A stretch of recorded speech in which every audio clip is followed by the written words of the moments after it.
Praise the Lord. Praise the Lord. Praise the Lord. Purihin ang ating Panginoon. Thank you, Lord. Thank you, Lord. Isang pinagpalang araw na naman ang ipinagkaloob ng Panginoon sa atin. Truly, this is the day that the Lord has made. We will rejoice and be glad in it. Welcome po kayong lahat sa gawain ng Jesus is my Shepherd Church. Isa pong karangalang tumayo sa inyong harapan at yung mga nakatune in ngayon sa social media, welcome po kayong lahat sa gawain ito ng Jesus is my Shepherd Church. Sama-sama nating papurihan, sambahin at dakilain ang buhay at makapangyarihang Diyos. Amen! Praise the Lord! Praise the Lord! Praise the Lord! Thank you, Lord!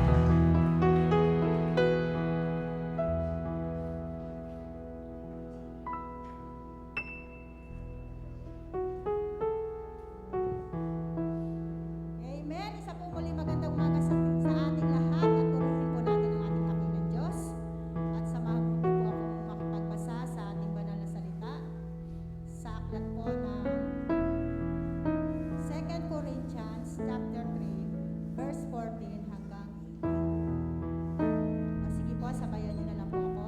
Ang sabi po, ang totoo, hindi naiintindihan ng mga Israelita ang paglagan nito. Noon dahil may nakatakip sa kanilang isipan. At kahit ngayon, may nakatakip pa rin sa kanilang isipan habang binabasa nila ang dating kasunduan. At maaalis lamang ito kapag ang isang tao ay na kay Kristo. Patong hanggang ngayon ay may nakatakip sa kanilang isipan habang binabasa ang mga isinulat ni Moises. Ngunit kung lalapit ang tao sa Panginoon, maaalis ang takip sa kanyang isipan. Ngayon, ang binabanggit nitong Panginoon ay ang banal na Espiritu. At kung ang Espiritu ng Panginoon ay nasa isang tao, siya ay malaya na. At dahil inalis na ang takip sa ating isipan, nakikita natin ang kapangyarihan ng Panginoon. At ang kapangyarihan ito ay mula sa Panginoon, na siyang banal ng Espiritu. Ang siyang unti-unting bumabago sa atin hanggang tayo'y maging katulad niya. Amen. Purihin po ang salita ng Diyos. Hallelujah. Maraming Diyos, muli nagpapasalamat po kami sa iyong kapurihan, Panginoon. Salamat, Lord, sa pag-iingat mo sa bawat isa sa amin, Panginoon. Salamat sa mga katugunan ng aming mga nalaman. Salamat sa mga kagalingan ng aming mga nararamdaman, Panginoon Diyos. Salamat, Lord, sapagkat sa araw-araw hindi mo kami pinababayaan, Panginoon. Ang aming mga dalangin, Lord God, lagi mo po kami inaabot, Panginoon. Kaya naman po, dakilang Diyos, ikaw lamang ang aming karapat-dapat sambahin. Ikaw lamang ang aming karapat-dapat papurihan. Ikaw lamang ang karapat-dapat, Lord, na pasalamatan. Kaya sa umagang ito, dakilang Diyos, hayaan mo maranasan namin ang iyong Santong Espiritu. Dakilang Diyos, huwag mong hayaan na lalabas kami ng sambahan ito na hindi kami napagpapala. Hallelujah, hallelujah. Salamat po. Ang lahat ng anak ng Diyos ay magsabi ng Amen.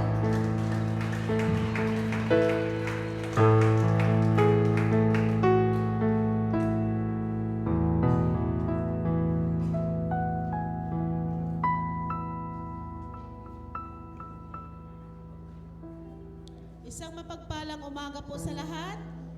Excited na po ba tayong purihin ang Diyos?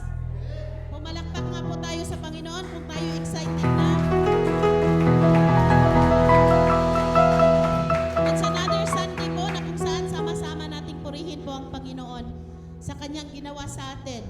No? In Psalms 52:9, sinabi niya dito, I will praise you forever, O God, for what you have done. I will trust in your good name in the presence of your faithful people. Hallelujah! Let us worship the Lord. Ano man po ang ating mga nararamdaman sa mga oras na to, isantabi muna natin at mag-focus po tayo na purihin natin ang ating Diyos na may gawa ng langit at lupa. Amen po? Focus tayo to worship Jesus. Hallelujah! Let us worship the Lord! Woo! Thank you, Lord! Thank you, Jesus, for what you've done to us, Lord. Thank you for what you've done on the cross. Hallelujah!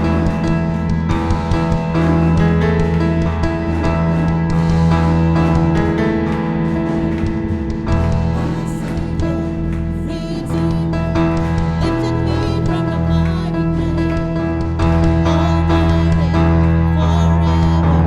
I will never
purihan, Panginoong Diyos. Hallelujah. Sapagkat, Lord, wala kaming ibang Diyos na karapat-dapat, Panginoon, na papurihan. Walang ibang Diyos na tumulong sa amin, kundi Ikaw lamang, Panginoon. Kaya, Lord, we are belong to you, Jesus. Kailangan namin, Panginoon, ang iyong presensya, Panginoon. Kaya, Lord, inaanyayahan ka namin, Panginoon. Sa mga oras na ito, O Diyos, punuin mo ko ang bawat isa, ang bawat puso, Panginoon, na uhaw sa iyong presensya, Panginoon. Hallelujah. We are belong to you, Jesus.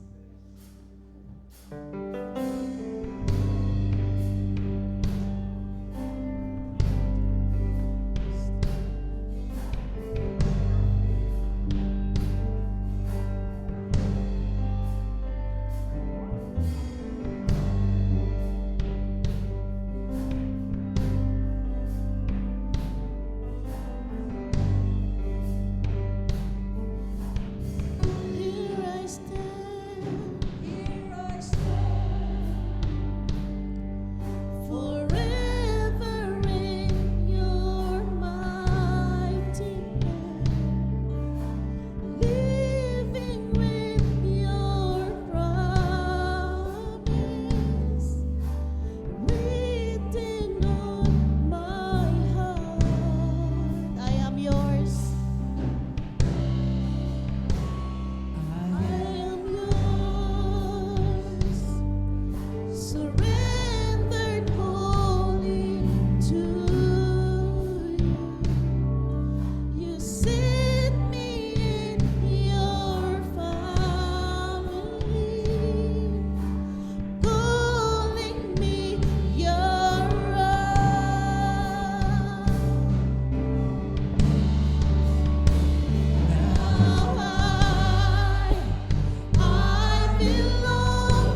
worship the Lord. Living with your promise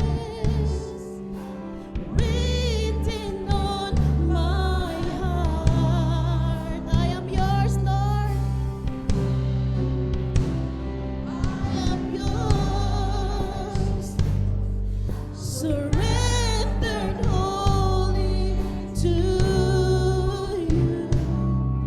You set me in your family.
I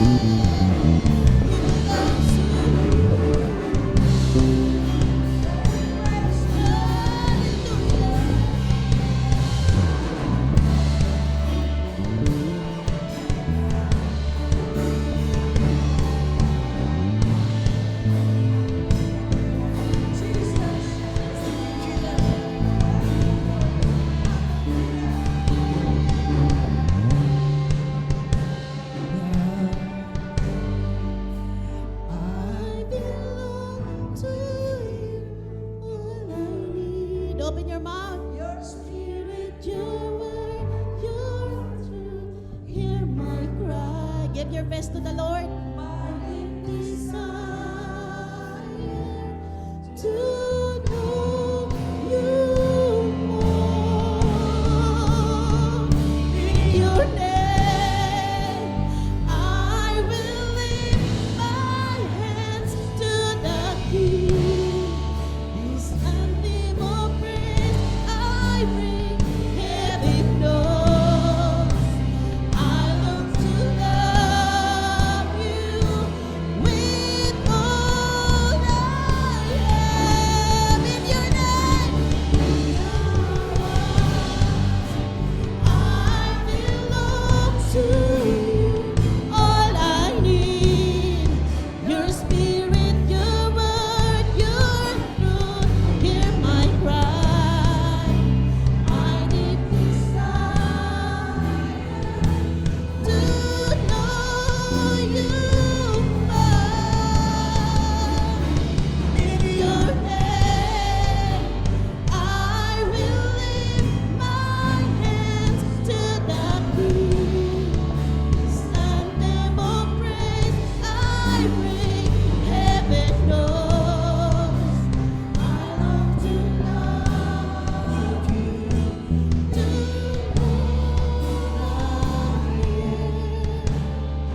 I belong to you. Yes, Lord, we belong to you, Lord. I belong to you. We belong to you, Jesus.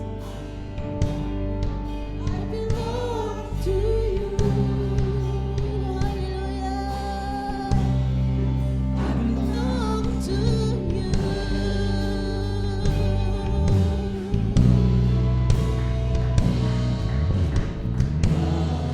Holy Spirit, fall on me now. I need your anointing. Come in your power. I love you, Holy Spirit. You're captivating my soul. And every day I grow to love you more. Come, Holy Spirit. Come, Holy Spirit. Fall on me now. I need your anointing. Come in your power. I love you, Holy Spirit. You're captivating my soul. And every day I grow to love you more. I'm reaching for your heart. You hold my life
spirit and in truth.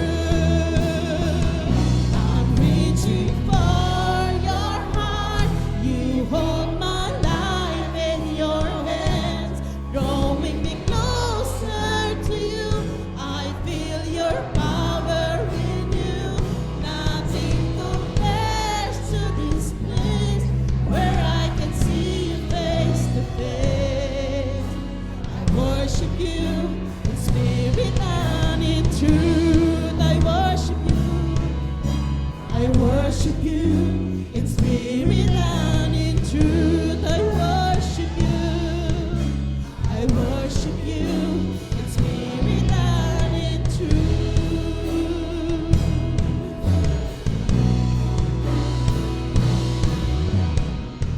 And as we worship in your throne, and as we worship in your throne, and as we worship in your throne, come Lord Jesus and take your place. And as we worship build your throne, and as we worship build your throne, and as we worship build your throne, come Lord Jesus and take your place. Come, Lord Jesus, and take your place.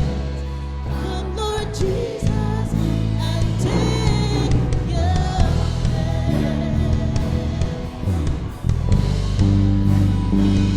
No other name but the name of Jesus. Come on, let us declare. No other name but the name of the Lord. Declare it. No other name but the name of Jesus. He's worthy of glory and worthy of honor and worthy of power and of praise. No other name but the name of Jesus. No other name but the name of the Lord. No other name but the name of Jesus. He's worthy of glory and worthy of honor and worthy of power and of praise. He's worthy of glory and worthy of honor and worthy of power and of praise. He's worthy of glory and worthy of honor and worthy of power and of praise.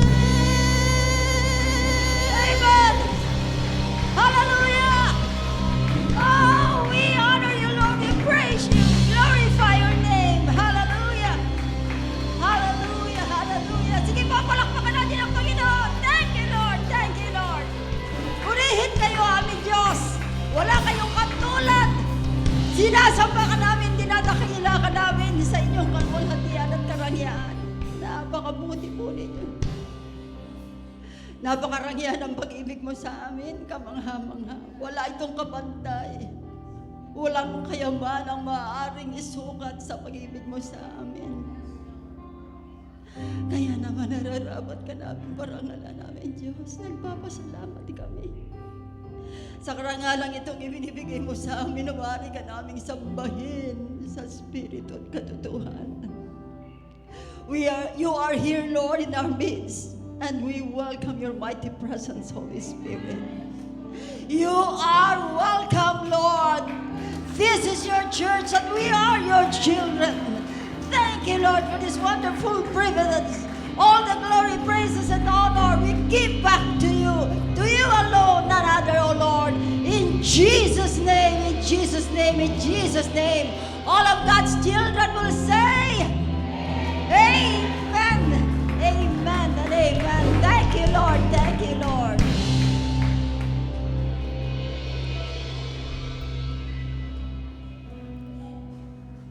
Praise the Lord. Again, welcome. Yung mga taga Maribeles, welcome kayo mga kapatid. At pagpalain kayo ng Diyos, patuloy niyo kayong bigyan ng kalakasan dahil hindi biro yung inyong mga ginagawa. Ano po? Papagtagumpayin kayo ng Panginoon. Isang napakabuting araw na naman ang ipinagkaloob ng Diyos sa atin. At tunay yun na masasabi kong bagamat nandun sa Middle East, bomba dito, bomba ron. Narito tayo sa Pilipinas, buong kapayapaan. Na maaari tayong umupo, makinig ng kanyang banal na salita, tamasahin ang buhay. At tunay ang masasabi kong napakabuti ng Panginoon natin. Mapapalad ang mga taong dinala ng Diyos sa paanan ng kanyang anak upang makilala siya at tanggapin siya as their Lord and Savior. Mapapalad tayong lahat sapagkat ito'y kalooban ng Diyos sa ating lahat. Amen? Narito kayo because this is God's will for all of you. To listen to His Word and once again, kumain. Salo-salo nating kainin ang kanyang banal na salita. Hindi po literal nangunguya tayo ng papel. Ano po? Kundi ang ating mga espiritu ay pakakainin natin ng kanyang mga salita. Faith comes from hearing and hearing the Word of God. Kaya po as we heard His Word, pinalalakas nito ang ating mga spirito. Binibigyan niya ito ng panibagong buhay, pinatatatag sa ating mga pananampalataya as we eagerly waiting for His coming again to fetch His church and bring this church into His kingdom. Church po ba kayo ng Panginoong Jesus? Malakas nga na? Yes! Ipagsigawan niyo sa buong mundo, I belong to the body of Christ. Therefore, I am the church of God. Kabilang ako sa iglesia ng Diyos. Amen? Mga isinet apart from the world, patungo sa kingdom ng Panginoon. Pwede po bang muli ko kayong anyayahang tumayo? To read His wonderful word. Sama-sama po nating basahin at namnamin ang kanyang banal na salita sapagkat ito po ay napakahalaga sa bawat isa sa atin. Masusumpungan po natin ang ating babasahin for today in 2 Corinthians 3:14 to 18. Ang totoo, hindi naiintindihan ng mga Israelita ang kahulugan nito noon dahil may nakatakip sa kanilang isipan. At kahit ngayon, may nakatakip pa rin sa kanilang isipan habang binabasa nila ang dating kasunduan. At maaalis lamang ito kapag ang isang tao'y nakay Kristo. Totoong hanggang ngayon ay may nakatakip sa kanilang isipan habang binabasa ang mga isinulat ni Moses. Ngunit, kung lalapit ang tao sa Panginoon, maaalis ang takip sa kanyang isipan. Ngayon, ang binabanggit ditong Panginoon ay ang banal na Espiritu. At kung ang Espiritu ng Panginoon ay nasa isang tao, malaya na siya. At dahil naalis na ang takip sa ating isipan, nakikita na natin ang kapangyarihan ng Panginoon at ang kapangyarihang ito ay mula sa Panginoon na siyang banal na Espiritu. Ang siyang unti-unting bumabago sa atin hanggang tayo'y maging katulad niya. Pagpalain po ng Panginoon ang pagkabasa ng kanyang banal na salita. Shall we bow our heads? At tayo po ay sandaling manalangin. Aming Diyos, nagpapasalamat kaming muli sa pagkakataong ito ay pinagkaloob mo sa amin. And thank you so much for prompting us to come here to join the body of Christ, to worship you in spirit and in truth. Napakalaki kong karangalan at isang pribilehiyo na tawagin kaming mga anak ng Diyos. Imagine, for all more than 7 billion population of the earth, narito kami, Panginoon. Kung tutuusin, kakaunti kami sa bilang. Pero ito ang kalooban mo. Niloob mong makakilala kami sa iyo at dinala mo kami sa paanan ng aming Panginoong Hesukristo, prompting us, Holy Spirit, to receive the grace of God by accepting Jesus as our Lord and our Savior. And to this, Lord, we honor you and praise you. And today, pag-aaralan ka namin muli, Banal na Espiritu, upang lalo pang magbigay ng katiyakan, katatagan, at kagalakan sa aming mga puso na minsan pa pinatunayan nyo na totoo kami nga ay mga anak na ng Diyos. Use your servant only as your footstool. Speak to your people through your wonderful word. Let your will be done from first to last. In Jesus' mighty name we pray. All of God's children will say, Amen. Then please sit down. Makakaupo na po tayong lahat. Pwede pong makahingi ng isang basong tubig, mga kapatid.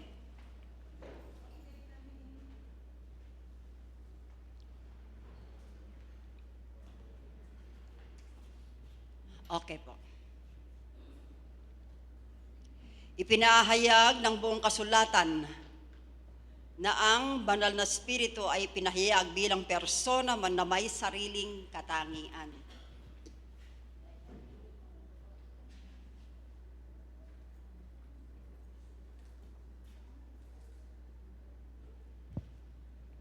Nasa kanya lamang. Okay, lilinawin ko pong mabuti, Ipinahayag ng buong kasulatan na ang banal na espiritu ay ipinahayag or ipinakilala bilang persona na may sariling katangian. Nasa kanya lamang. Siya lang ang meron nito. Siya lang ang may katangian nito. Siya ay Diyos tulad ng Ama at ng Anak. Kaya wag nating iisiping ang banal na espiritu ay isang impluwensya lamang o kapangyarihan. Amen, mga kapatid? Meron siyang pansariling katangian dahil isa-isahin po natin. Ito ang kanyang mga katangian. Una, he thinks. Siya ay nag-iisip. Ang sabi sa Romans 8:27, at ang anumang nais sabihin ng banal na espiritu ay alam ng Diyos na siyang sumisiyasat sa puso ng mga tao. Sapagkat namamagitan ng banal na espiritu para sa mga mananampalataya kung ano ang ayon sa kalooban ng Diyos. Ano po? Siya ay may sariling pag-iisip. Pangalawa, he feels. Siya'y nakakaramdam. Romans 15:30. Kaya nakikiusap ako sa inyo, mga kapatid, alang-alang sa Panginoong Hesukristo at sa pag-ibig na bigay ng banal na Espiritu, tulungan ninyo ako sa pamamagitan ng inyong taimtim na panalangin sa Diyos para sa akin. O, yan po. Ano po? Ano pa? He wills. Siya'y may kagustuhan.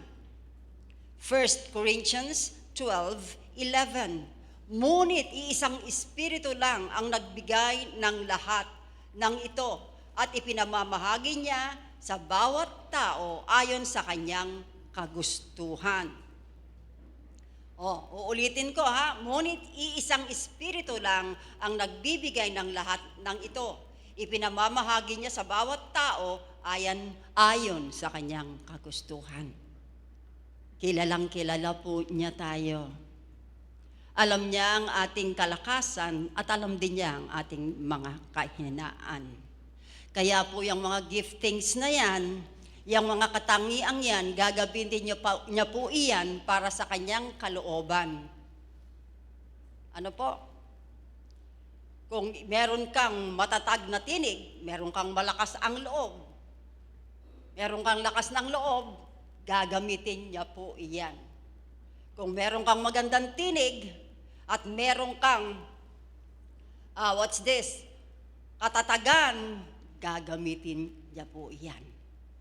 Mga kapatid. Kaya tingnan niyo ang mga sarili niyo. Ano ba ang mga kataingiang bigay ng Panginoon sa inyo? Huwag mo sabihin, parang wala naman akong katangian eh. Imposible po iyan. Ano po? Sabi nga, nung likhain tayo ng Panginoon, sabi nga, even before we were born, lahat tayo ay may taglay ng mga katangian na talagang isiniayos ng Diyos para maganap ang kanyang kalooban para sa ating lahat. Amen po mga kapatid? Siya ang may gawa po niyan, hindi po tayo. At bibigyan niya tayo ng capacity to develop those character. Siya po ang magdi-develop po niyan.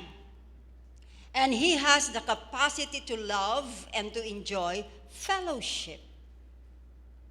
Mayroon siyang kakayahang magmahal at tamasahin yung fellowship sa isa't isa.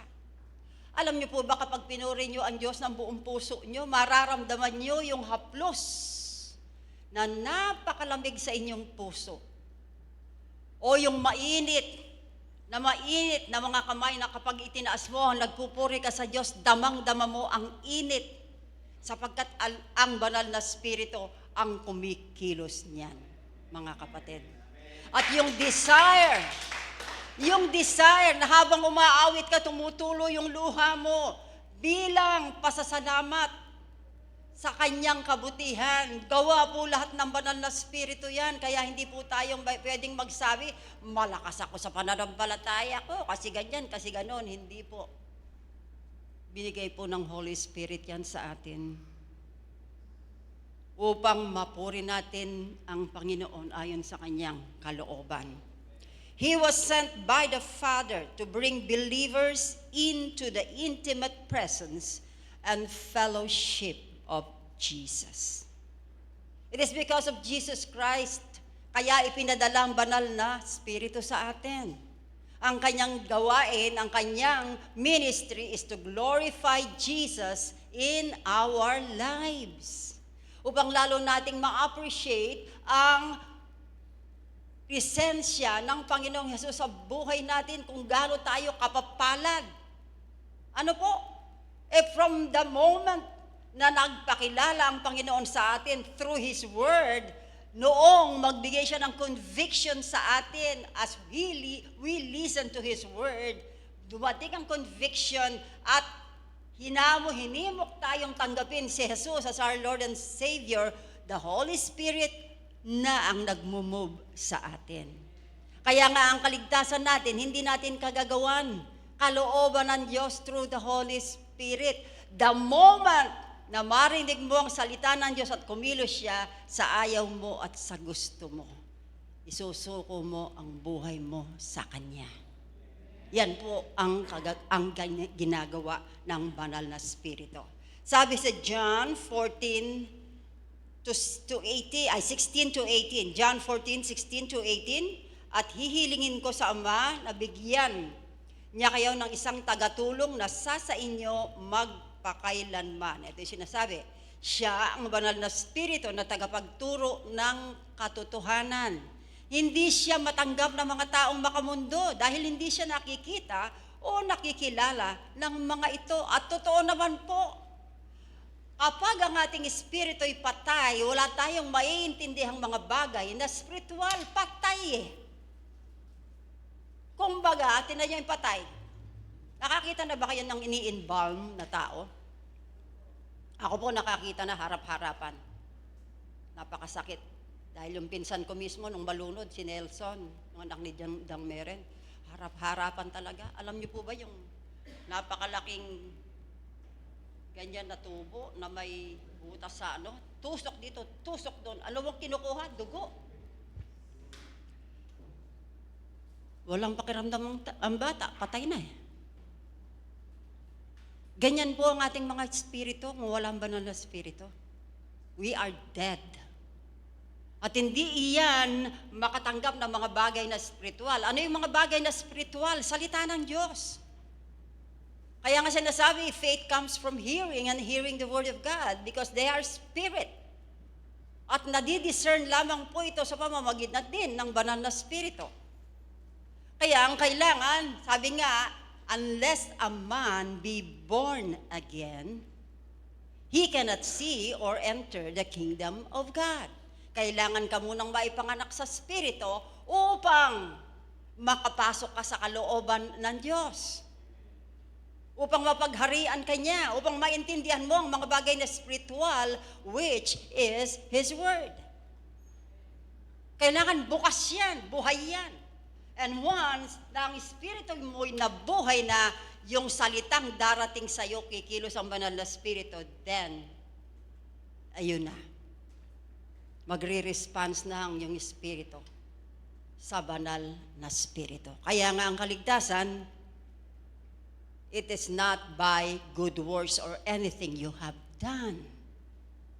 Ano po? It is only by His grace alone. Through faith. And this is not from you, it is the will of God. Hindi galing sa atin na makapanampalataya tayo, gawa ng banal na Espiritu upang matanggap natin ito sapagkat ito'y biyaya lamang ng Diyos. Amen, mga kapatid? Amen. Sige po, palakpakan natin siya. At ito pa ang masaklap dito hindi siya kilala ng mundo. Pag sinabing mundo, ito po yung mga hindi nakakakilala sa Panginoon. Masakit marinig na dalawang klase lang ng tao ang nabubuhay sa mundo. Anak ng Diyos at anak ng dyablo. Sasabihin nyo, sobra ka naman pastora kung makapanghusga ka. Hindi po ako. Sabi po ng Bible yan, hindi po ako nagsabi niyan. The Bible says, dalawang klase lang ng tao ang mabubuhay sa mundo. Isang nakakakilala sa Kanya at isang hindi nakakakilala sa Kanya. Pag sinabing hindi nakakakilala sa Kanya, anong tawag sa Kanya? Anak ng dyablo. Sapagkat ang naghahari-harian sa mundong ito ay ang dyablo. Ano po? Kaya nga kailangan na magkaroon ng tama at tunay na relasyon ng tao kay Hesukristo dahil kailanman ay hindi tayo makakapasok sa kaharian ng kalooban ng Diyos kundi sa pamamagitan niya lang. John 14:6, I am the way, the truth, the life. No one goes or enter into His kingdom without Jesus Christ. Maliwanag po iyan, mga kapatid. Kaya lagi kong nililinaw sa ating lahat, bakit ba kailangan pinaglalat-latan lagi ni Pastora na kailangan tanggapin si Kristo as my Lord and my Savior? Baka po mamaya, bukas lang nandito na si Jesus. Dumating siya nang wala tayong kamalay-malay. Nangawala na yung mga kapatid natin, tayo naiwan pa. At alam nyo bang nakakatakot maiwan dito sa mundo? Ano po? Nakita nyo ngayon ang labanan? Aba, hindi na barilan ngayon. Ano ang labanan? Missiles to missiles. Kaya nga po, binabantayang mabuti ng Amerika ang paggawa ng atomic bomb. Dahil matindi ang atomic bomb. Hindi pa tayo nabubuhay during Second World War. At binagsak po yan una sa Hiroshima pagkatapos sa Nagasaki sa Japan. At hanggang ngayon may bunga pa po yan. Walang makatubong halaman doon. I've been there. Galing ako doon. Ano po? Yung bomba atomika, napakadelikado po niyan. At kayang lipulin ang isang buong bansa with this. Yan ang mangyayari sa mundo natin. Ano po? Kaya lagi kong sinasabi at napakahalaga bilang lingkod ng Diyos, kailangang ipaalam kong mabuti sa inyo ang daan ng kaligtasan. Sabi nga, walang mawawala sabi nga, maraming mawawala sa atin. Subalit napakalaki ng garantiya ng isang buhay na walang hanggan kung si Jesus ay nasa buhay mo na. Amen, mga kapatid. Thank you, Lord. In the light of this truth, we should treat Him as a person. Sa katotohanan ito, kailangan tanggapin natin siya, tratuhin natin siyang isang persona. Ano po? And regard Him as the infinite living God within our hearts. At ang maganda po nito bilang Diyos, isipin mo, nakatira siya sa ating puso. The moment you accepted Christ to be your Lord and your Savior, karoroonan ka ng Holy Spirit. Titira siya sa iyo. Kasi wala kang maintindihan mga bagay na spiritual kung di siya papasok sa iyo. Kaya nga malinaw sinasabi ng Panginoong Jesucristo, hindi siya matanggap ng mga taong makamundo dahil hindi siya nakikita o nakikilala ng mga ito. Pero kilala ninyo siya dahil kasama ninyo siya at sa inyo magpakailanman. Hindi ko kayo iiwan ng walang kasama. Babalik ako sa inyo. This is Jesus' words before He left going back to heaven. Mga kapatid. Kaya nga, nakakagalak sa puso na pag-aralan natin ang mga bagay na ito. At mga kabataan, makinig kayong mabuti. This is for you also. Sa ating lahat. Sapagkat ito ang magbibigay sa atin ng kalayaan. Kalayaan mula sa panggugulo ng dyablo sa buhay natin. Satan is real. Totoo tayong may kaaway. Tandaan niyo pong lagi iyan. Ang sabi rito, regard Him as the infinite living God within our hearts, worthy of our worship, love, and surrender. Karapat dapat siya sa ating pagsamba, pagmamahal, at pagsuko. Amen po mga kapatid. Sapagkat siya'y Diyos. Mark 1:10-11. Pagkaahon ni Jesus sa tubig, nakita niyang bumukas ang langit at bumaba sa kanyang banal na spirito tulad ng isang kalapati. At may boses na narinig mula sa langit na nagsabi, ikaw ang minamahal kong anak na lubos kong kinalulugdan. Sa talatang ito, ipinakita ng mga talata ang tatlong persona ng isang kadiyusan. Jesus the man na siyang binautismuhan sa tubig ni Juan Bautista ay umahon sa tubig. Pagkatapos, bumukas ang langit, bumaba ang banal na spirito sa pamamagitan ng anyong kalapati. At pagkatapos, narinig ang tinig mula sa langit at sinabing, ikaw ang minamahal kong anak na lubos kong kinalulugdan. Patunay na meron tayong isang Diyos na may tatlong katauhan. God the Son, God the Father, God the Son, and God the Holy Spirit. Amen? Thank you, Lord. Palakpakan nga po natin ang Panginoon.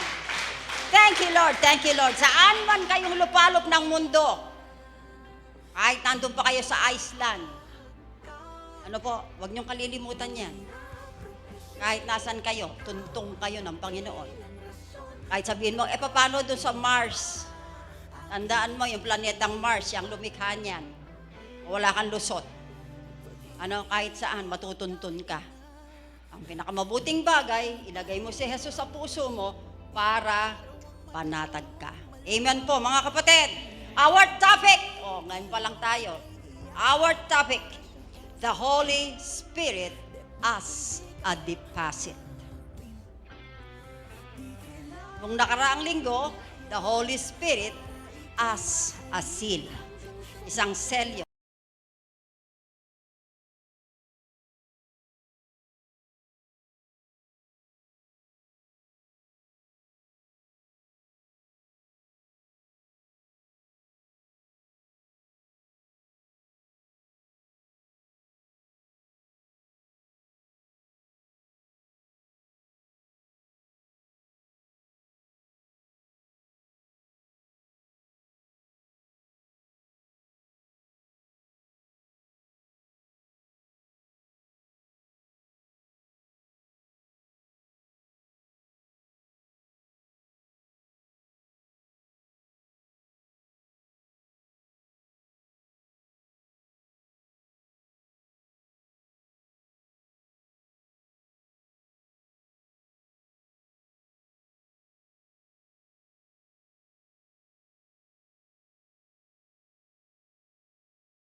Sa Espiritu ang nagsisilbing garantiya na matatanggap natin ang kanyang mga ipinangako. O, tinan nyo nga. Guaranteed by the Holy Spirit's presence in our hearts, mga kapatid. In this age, the Holy Spirit is given to believers as a down payment of what we are going to have in greater fullness in the future. His presence and work in our lives is a pledge of our inheritance. Meron tayong mamanahin. In fact, sinasabi ng Bible, kasama tayong tagapagmana ng ating Panginoong Hesukristo. At siya ang tanda para matanggap natin yung manang yon, mga kapatid, the Holy Spirit. Ano po, mahalagang mahalaga ang kanyang papel sa buhay natin as a believer in Christ Jesus. Paul outlines 4 aspects of God's work in believers through the Spirit. Nagpahayag si Pablo, nag-outline siya, nagbigay siya ng 4 na aspeto ng gawa ng Diyos sa bawat isa sa atin sa pamamagitan ng banal na Espiritu. At ito po ang pag-aaralan natin today. Ang sabi, number 1, the Holy Spirit establishes believers and helps them persevere in their life of faith.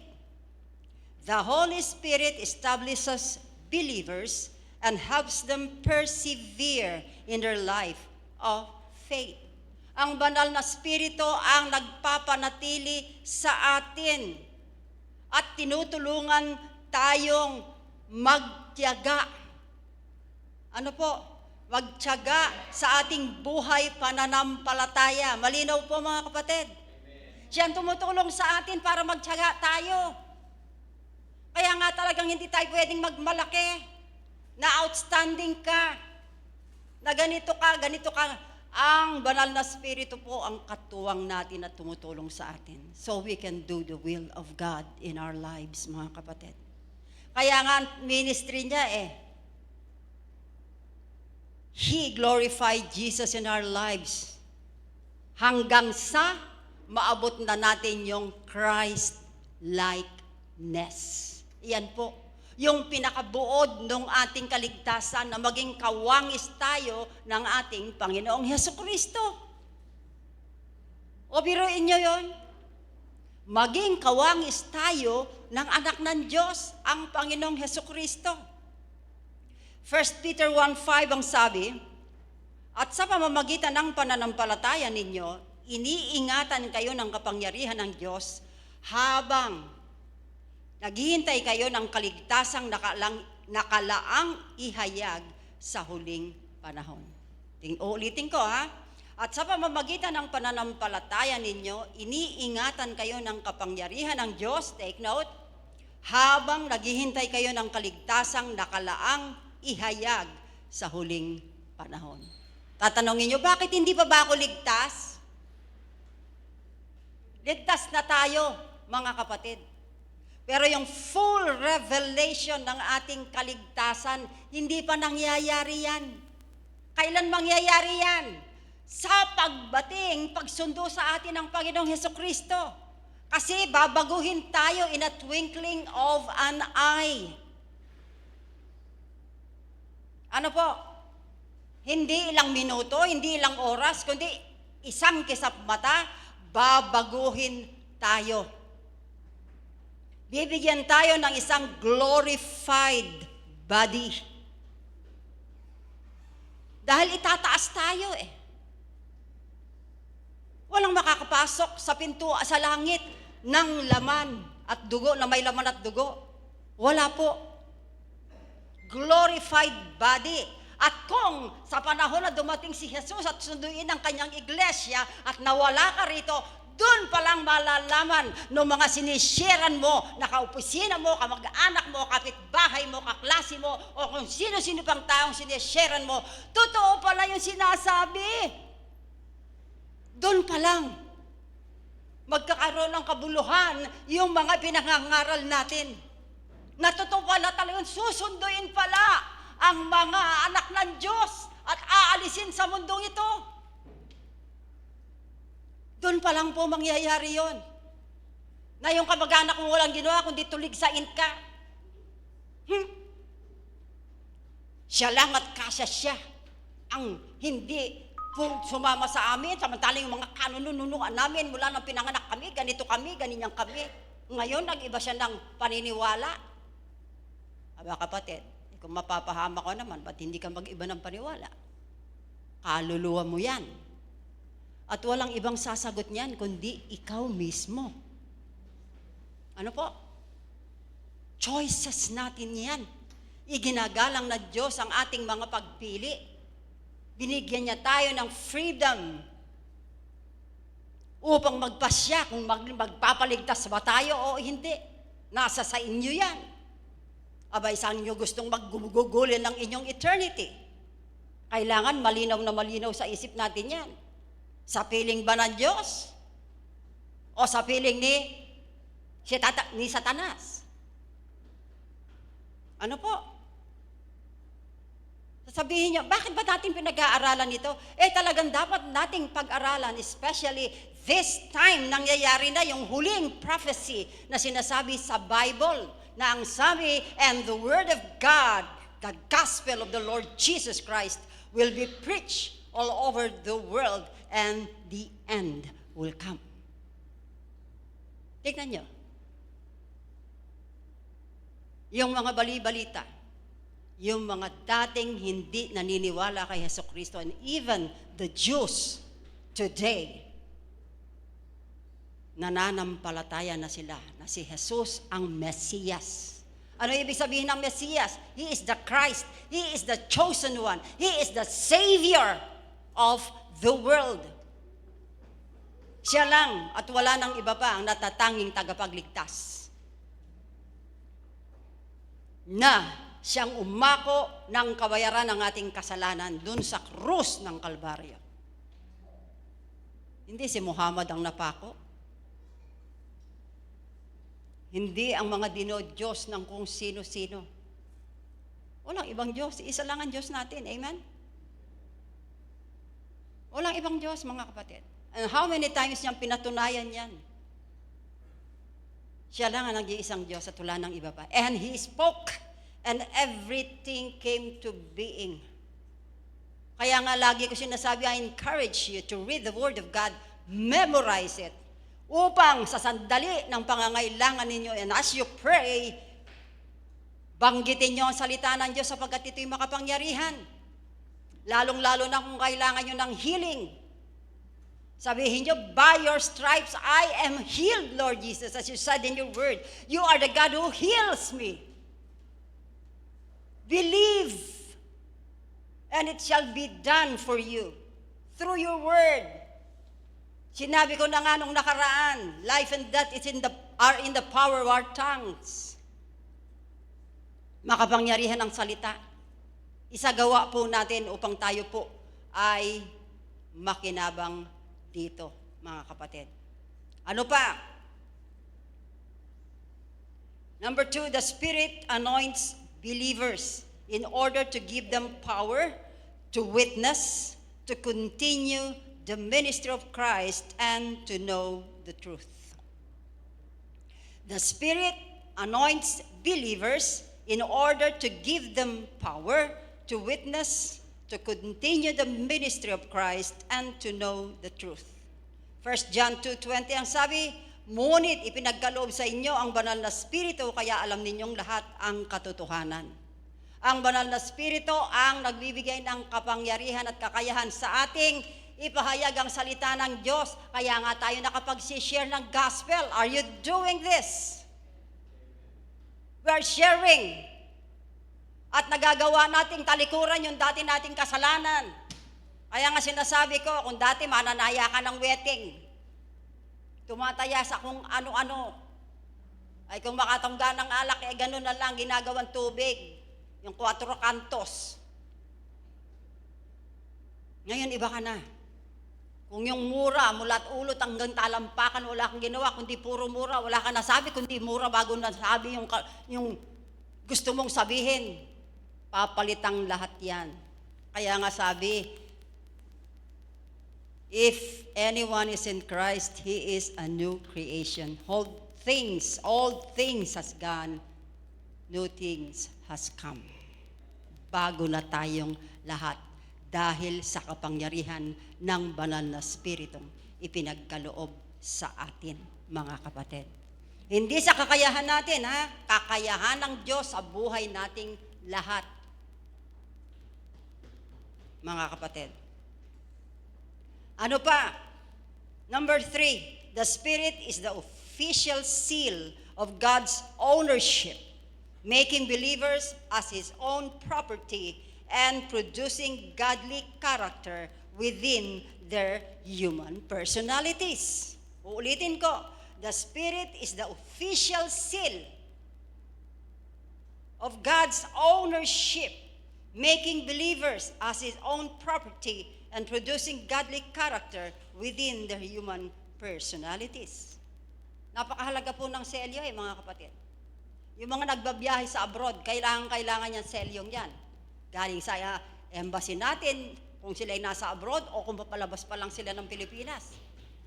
Yung authenticity ng kanilang mga papeles, may selyo po yan ng gobyerno natin.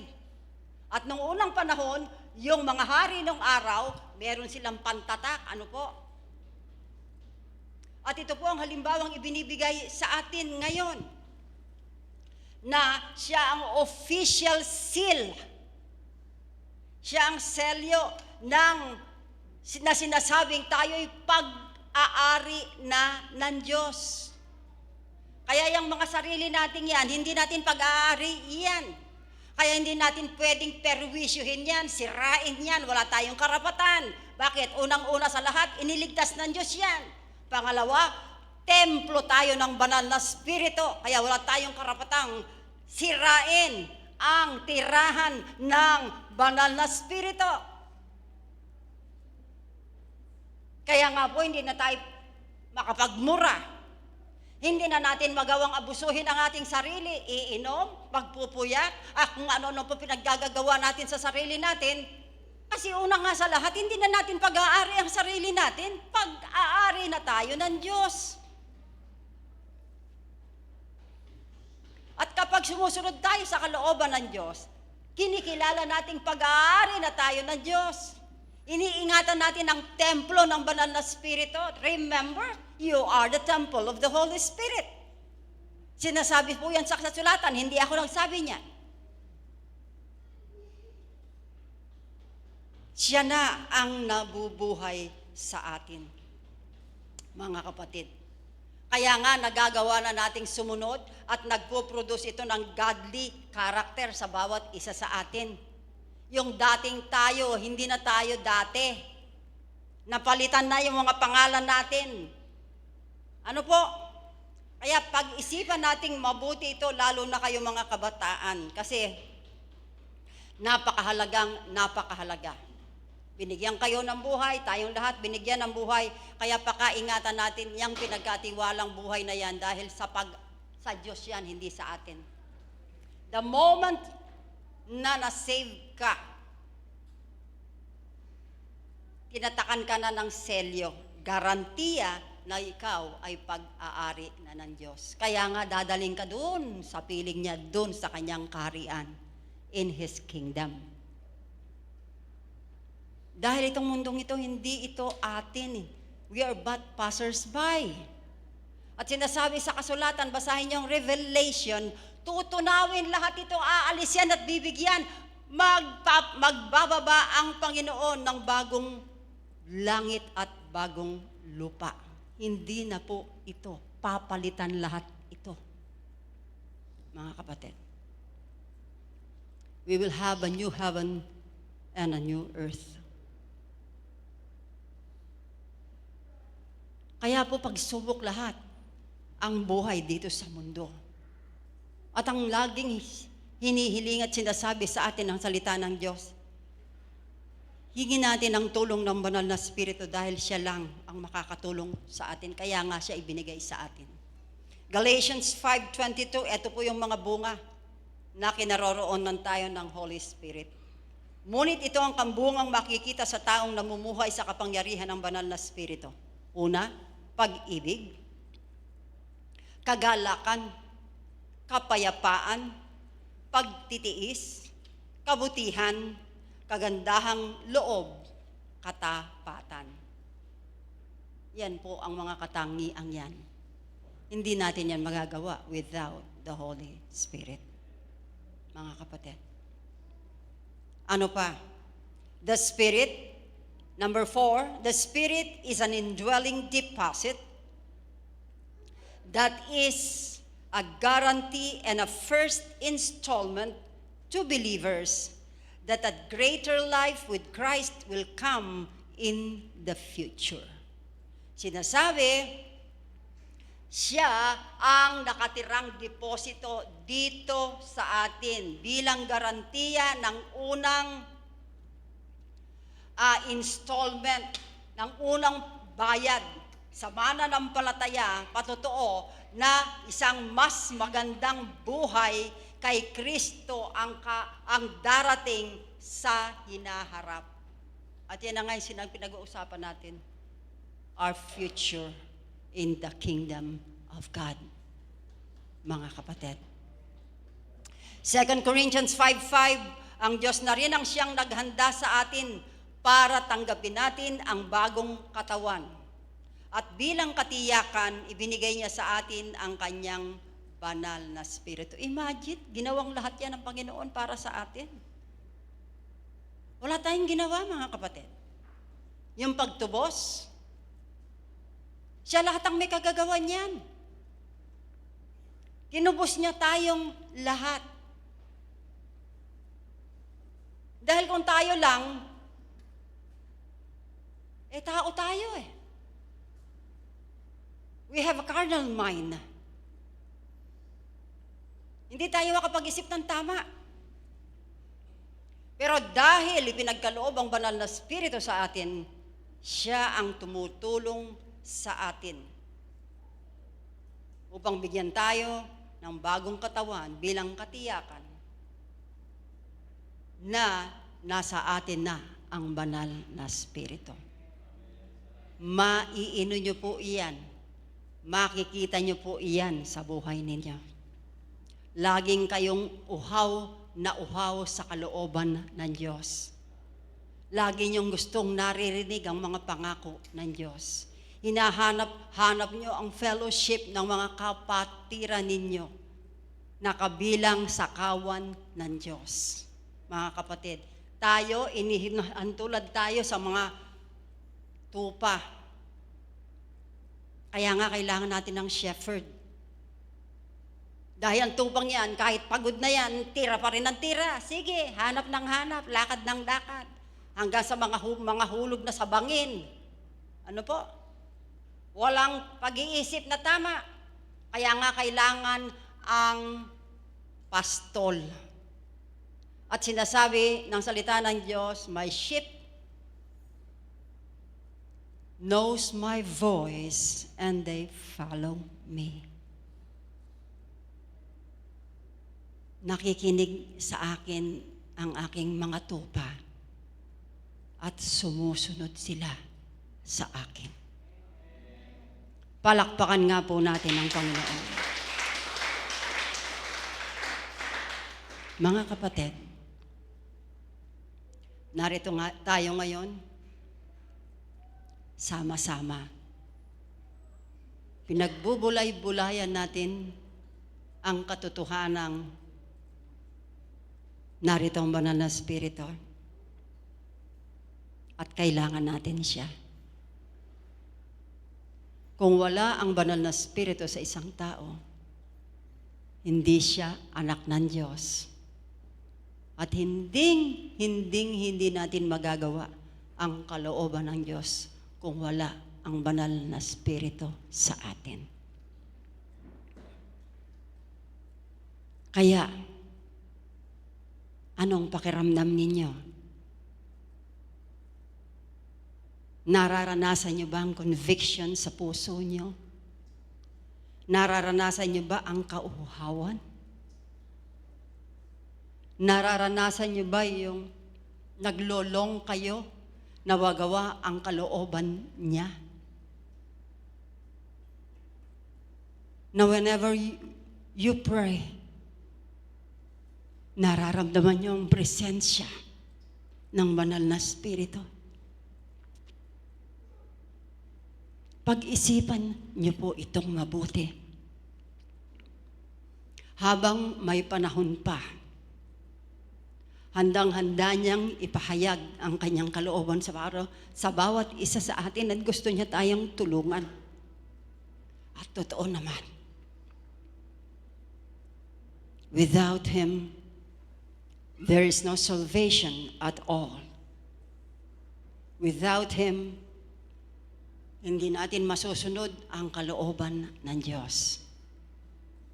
Without Him, hindi tayo makakasama ng mga banal na ipapanhik sa piling ng Diyos. Tandaan ninyo, kaya pa hindi nangyayari ang lahat ng kasamaan dito sa mundo. Nandito pa ang restrainer. Sino ang restrainer? Yung pumipigil sa lahat ng kasamaang maaari na sanang mangyari? The Holy Spirit in every believer. The Holy Spirit in the church. The Holy Spirit in us.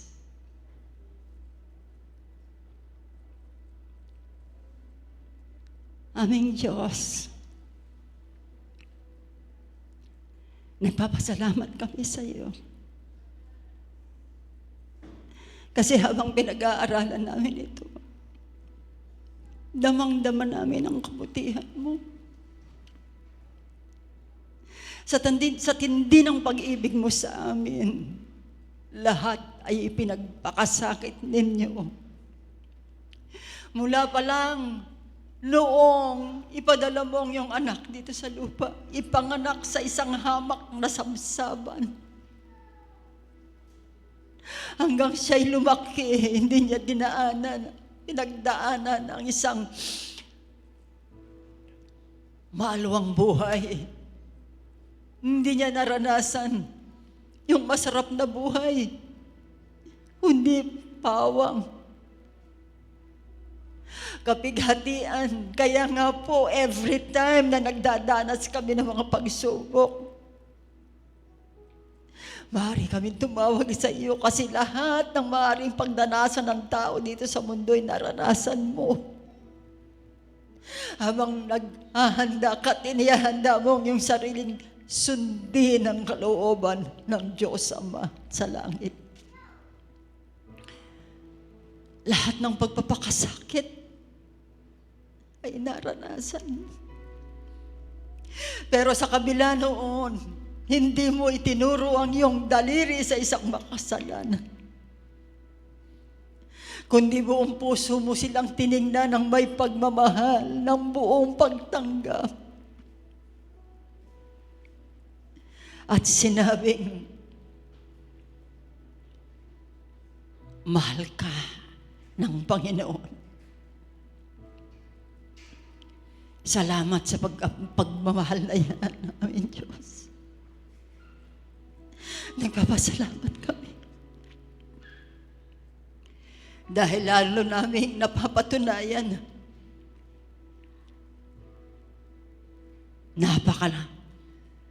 linis ng inyong pag-ibig. Napakawagas nito. Dahil hindi ang aming mga pagkukulang at kasalanan ang iyong tinitingnan, kundi dahil kami tao lamang at punong-puno ng kahinaan at totoong hindi namin kayang magpakabuti kung wala kayo. Kaya nga sinabi mo, hindi kita iiwang mag-isa. Ipadadala ko ang iyong makakatulong at makakatuwang na siyang magtuturo sa iyong isagawa ang aking kalooban. Holy Spirit, nakikita mo ang laman ng puso ng iyong mga anak. Mangusap po kayo sa kanila. And even these little children, oh God, ipaunawa mo sa kanila ang iyong kadakilaan, ang pag-ibig na napakadakila sa bawat isa. At habang pinagninilay-nilay namin ang kapangyarihan ng iyong napakabuting salita, ang dalangin ko, pakapuspusin mo sila ng mayaman mong presensya at kasamahin mo sila. Maraming salamat po. Maraming salamat po, Banal na Espiritu. Thank you, Lord. Pinupuri ka namin, dinadakilat, pinasasalamatan. At lagi mong ipararamdam sa amin na kailanman na hindi mo kami iniwan at pinababayaan. Tinatanggap po namin ang mayaman mong presensya sa buhay namin. Tanging kalooban mo lamang po ang makapangyari, hindi ang aming kagustuhan. Turuan mo kaming manalangin ang ayon sa inyong kalooban, sapagkat yan ang sabi ng iyong banal na salita na hindi kami marunong manalangin. Na kayo ang tumutulong sa amin upang sabihin kung ano ang ninanasa at kalooban ng Diyos sa aming mga buhay. Tumataghoy ka na walang mga salita, Banal na Espiritu. Alang-alang sa amin. Kaya patuloy mo kaming turuang maging matatapat at lagi naming isusuko ang aming sarili sa inyong pamamahala bilang aming selyo, bilang aming garantiya ng kaligtasan ng aming mga kaluluwa dahil sa aming Panginoong Hesukristo. Sa mga sandaling ito, inaanyayahan kita ng buong katapatan, Banal na Espiritu, sa aking buhay. Patuloy mong ipahayag ang kalooban niyo sa buhay naming lahat, alang-alang sa aming Panginoong Hesus. At tunay na maparangalan ka namin sa isip, sa salita, at sa gawa. sa ikararangal at ikalululhati ng Diyos amang nasa langit, sa pangalan ng aming Panginoon at sariling tagapagligtas na si Jesus, ito po ang aming samo at dalangin. Ang lahat ng nakipanalangin ay magsabi ng malakas na Amen! Amen and amen! Praise the Lord! Thank you, Lord.